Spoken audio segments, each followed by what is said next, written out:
దేవుని యొక్క పరిశుద్ధ గ్రంథంలో మనం చూసుకున్నట్లయితే అపోస్తలుల కార్యములు 13వ అధ్యాయము 36వ వచన భాగంలో 34 మధ్యలోను 36 ప్రారంభపు వచనాల్లో మనం చూసుకున్నట్లయితే అక్కడ రాయబడినటువంటి మాటలు దావీదు గురించి, రాజు అయినటువంటి దావీదు గురించి రాస్తూ వస్తున్నాడు. ఏమని రాస్తున్నారంటే, దావీదు నాకు అనుగ్రహించిన పవిత్రమైన వరములను మీకు అనుగ్రహింతును. దావీదు నాకు అనుగ్రహించిన పవిత్రమైనటువంటి వరములను మీకు నేను ఏం చేస్తానంటే అనుగ్రహిస్తాను అని దేవుని యొక్క వాక్యం సెలవిస్తుంది.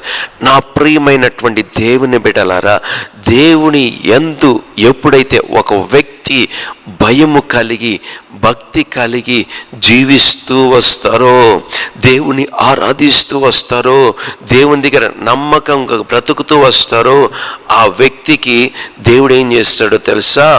ఆయన ఏం చేస్తాడంటే ఆ పవిత్రమైనటువంటి ఈ యొక్క వరములను ఏ రీతిగా అయితే దావీదునకు నేను అనుగ్రహించానో మీకు కూడా నేను అనుగ్రహిస్తాను అని దేవుని యొక్క వాక్యం సెలవిస్తుంది. హల్లెలూయా, హల్లెలూయా. అంటే వరములు అనేటటువంటిది ఇక్కడ ఏమని రాయబడుతుందంటే దాని ముందర పవిత్రమైనటువంటివి. దేవుడిచ్చేటటువంటి వరములు ఎటువంటివి అంటే కన్నా పరిశుద్ధమైనటువంటివి. హల్లెలూయా. ఈ రోజున యేసు క్రీస్తు ప్రభుల వారు ఇచ్చేటటువంటి వరములు ఎటువంటివంటే పరిశుద్ధమైనటువంటివి, అవి పవిత్రమైనటువంటివి. ఈ రోజున కొంతమంది వారి జీవితాల్లో వారు చూసుకున్నట్లయితే, మనం కొన్ని పరిస్థితులను బట్టి మనం చూసుకున్నట్లయితే ఎంతో చక్కగా ఆరాధిస్తూ, దేవుని కొనియాడుతూ, దేవుని స్తుతిస్తూ, దేవుని ఆరాధిస్తూ, దేవుని మహిమపరుస్తూ, దేవుని కీర్తిస్తున్నటువంటి మనుషుల యొక్క జీవితాల్లో మనం చూసుకున్నట్లయితే గన వారు వరాలు పొందుకున్నటువంటి వారిగా కనబడతారు కానీ, ప్రదర్శిస్తాను కానీ వారి జీవితాల్లో పరిశుద్ధత కనబడడం లేదు.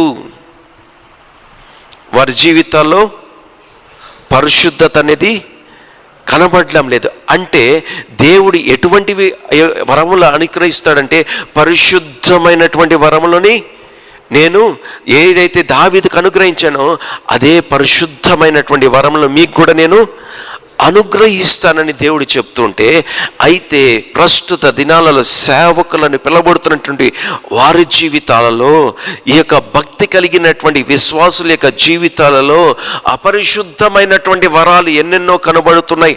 అంటే దేవునికి వ్యతిరేకంగా కనబడేటటువంటి వరాలు, దేవునికి వ్యతిరేకంగా పనిచేసేటటువంటి వరాలు వారి జీవితంలో కనబడుతుంటాయి. నా సంఘములో ఇటువంటివి ఎన్నెన్నో కనబడుతుంటాను. నా ప్రియమైనటువంటి దేవుని బిడ్డలారా, దేవుని యొక్క వరం నీ ద్వారా అది వెలువడుతుందంటే, ఆ కార్యం జరుగుతుందంటే గన ఆ వరం ద్వారా అనేక మంది ప్రజలు దీవించబడతారు, అనేక మంది ఆశీర్వదింపబడతారు, అనేక మంది దుష్టత్వం నుండి విడుదల పొందుతారు. కానీ ఇతరులకు బాధ కలిగించేటటువంటి కార్యాలు ఆ వరం పొందినటువంటి వ్యక్తి ద్వారా ఆ బిడ్డలు పొందుకోరు. హల్లెలూయా, హల్లెలూయా. నా ప్రియమైనటువంటి దైవ జనాంగమా, ఈరోజు దేవుని యొక్క వాక్యం వింటున్నటువంటి మనము కూడా మన జీవితంలో ఇక్కడ రాయబడినటువంటి దావీదునకు దేవుడు అనుగ్రహించినటువంటి పవిత్రమైనటువంటి వరములను మీకు అనుగ్రహింతును, అవి నమ్మకములైనవని చెప్పాను. హల్లెలూయా. అది నమ్మదగినవని దేవుడు చెప్తున్నాడు. హల్లెలూయా. నా ప్రియమైనటువంటి దేవుని బిడ్డలారా, దేవుడు ఇవ్వనటువంటివి దేవుని దగ్గర పొందుకోనటువంటివి అనేక మందులు ఇతరులను చూసి, ఇతరులు రాగా, ఇతరులు బోధించే ప్రకారముగా, ఇతరులు పొందుకున్నటువంటి వరముల ద్వారా ఇతరులు ఈ యొక్క సూచక క్రియలు చేస్తుంటే, ఇతరులు ఈ యొక్క ప్రార్థన చేసిన ద్వారా ఆశ్చర్యకార్యాలు జరుగుతుంటే, వారిని చూసిన రీతిగా వారు ఇక్కడ కూడా వారున్న స్థలంలో వారు కూడా చేయాలని ప్రయత్నం చేసేటటువంటి వారు, అనగా అపవిత్రమైనటువంటి వరములను, అంటే ఇతరుల ద్వారా దేవుడు జరిగించేటటువంటి కార్యాలు చూసి వీరు కూడా కాపీ చేసుకొని వీరిడ ప్రయత్నం చేస్తుంటారు. దానివల్ల వీరికి ఏమైనా ప్రయోజనమా? లే. ఎందుకు? ఈ యొక్క వరములు ఎవరి దగ్గర నుండి వచ్చేది? ఎవరో ఒక వ్యక్తి దగ్గర నుండి వచ్చేది. దేవుడు ఆ దాసుని వాడుకుంటున్నాడు, ఆ సేవకుని వాడుకుంటున్నాడు. అయినా ఆ సేవకుని ద్వారా జరిగించవలసినటువంటి కార్యం ఆ సేవకుని ద్వారానే ముగించబడుతుంది. నా యేసయ్య, ఇతరుల అవసరం లేదు, వేరే వాళ్ళ దగ్గర అవసరం లేదు. అతని ద్వారా జరిగించవలసినటువంటి కార్యం అద్భుత కార్యమైన, సూచక క్రియలైన, అనేకమైన రోగగ్రస్తులు విడుదల పొందుటైనా, సమస్యల ద్వారా పీడింపబడుతున్నటువంటి బిడ్డల యొక్క సమస్యలు విడుదల పొందుటైనా, దురాత్మల చేత విడుదల పొందుటకైనా, ప్రతి ఒక్కటి కూడా ఒక వ్యక్తి ద్వారా, ఒక దైవజనుడి ద్వారా దేవుడు వాడుకుంటున్నాడంటే దేవుడు ఆ దాసునికి వరం ఇచ్చాడు. అయితే నీవు చూస్తూ ఆ ప్రకారమే జీవిస్తూ దానిలాగానే ఆయనలాగానే నువ్వు ప్రవర్తించాలి, చేయాలని అనుకుంటే గనా అది నీవు ఆయన దగ్గర పొందుకున్నటువంటి ఆత్మ, అది మనిషిని యొక్క ఆత్మ అయిపోతుంది. దేవుని ఆత్మ, దేవుని వరములు ఆయనలో పనిచేస్తుంది, కానీ నీలో ఆ కార్యాలు లేవు, ఆ జీవితం లేదు, ఆ మాటలు లేవు.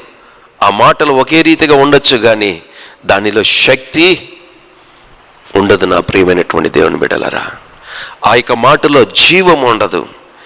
అనేక మంది జీవితాలలో అనేక మంది బిడ్డలు వారిని చూసి వీరిని చూసి వారి మాటలు పట్టుకొని వీరి మాటలు పట్టుకొని ఆ దైవజనుడంటూ ఈ దైవజనుడంటూ పలోమని ఎక్కడెక్కడెక్కడెక్కడెక్కడికో వెళ్ళిపోతూ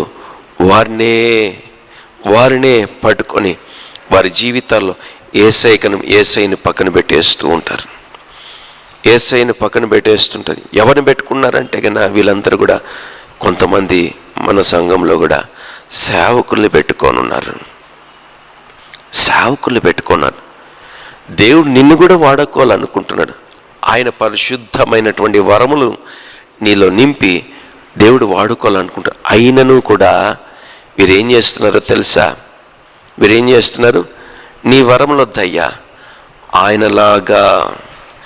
ఈయనలాగా ఈయన బోధలాగా ఆయన చేసిన రీతిగా ఈయన చేసిన రీతిగా ఆ సంఘములాగా ఈ సంఘములాగా వెతుక్కుంటూ అక్కడడుగు ఇక్కడొక అడుగు వేసుకుంటూ వీరు ఏం చేస్తున్నారో తెలుసా? వారి యొక్క బోధను వీరు తీసుకొని వీరు ప్రకటిస్తున్నారు. వారు చేసేటటువంటి కార్యాలని, సంఘంలో చేసేటటువంటి కార్యాలు వీళ్ళు కాపీలు కొడుతూ వీళ్ళు చేస్తూ వస్తారు. నా ప్రియమైనటువంటి దేవుని బిడ్డలారా, దీనివల్ల ఏమాత్రము ప్రయోజనం లేదు, ఫలితం ఉండదు, నిష్ప్రయోజనం. ఎంత ప్రయత్నం చేసినా మీ జీవితాల్లో మీ యొక్క జీవితంలో మీ యొక్క ఆయుష్ ఎంత ఉందో దాంట్లో ఎంత మీరు ప్రయత్నం చేసినప్పటికీ కూడా మీ ప్రయాస, మీ ప్రయత్నం విఫలమైపోతూనే ఉంటుంది. హల్లెలూయా.